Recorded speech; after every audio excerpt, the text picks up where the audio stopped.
अच्छा कैसे दिल में के तोड़ दे लू दिलावा, अच्छा कैसे दिल में के तोड़ दे लू दिलावा।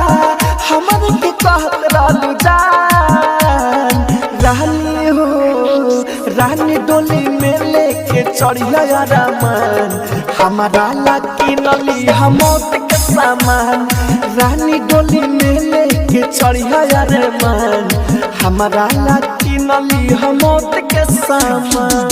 आप सुन रहे हैं एजी एंटरटेनमेंट की धमाकेदार प्रस्तुति।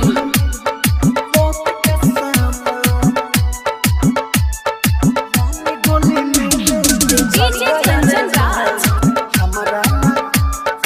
हाजीपुर वैशाली।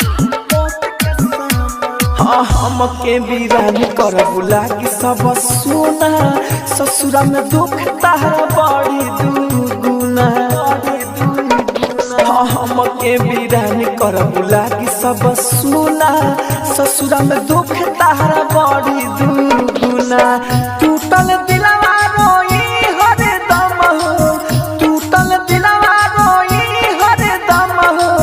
देखिए अनहरिया में चाँद रानी हो, रानी डोली में लेके चढ़िया रे मन हमारा लकी नली हम के सामान। रानी डोली में लेके चढ़िया रे मन हमारा लकी नली हम के सामान। Mix by AG recording studio.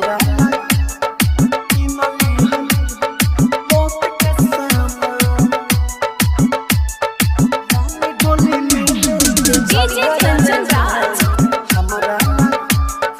Hajipur Vaishali.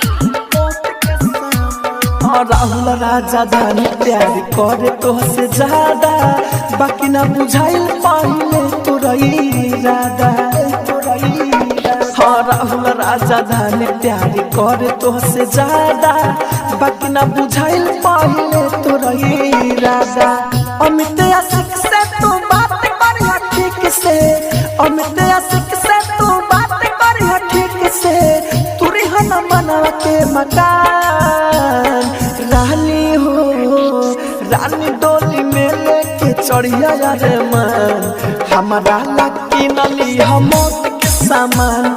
रानी डोली में लेके चढ़िया रे मन हमारा लकी नली हम के सामान।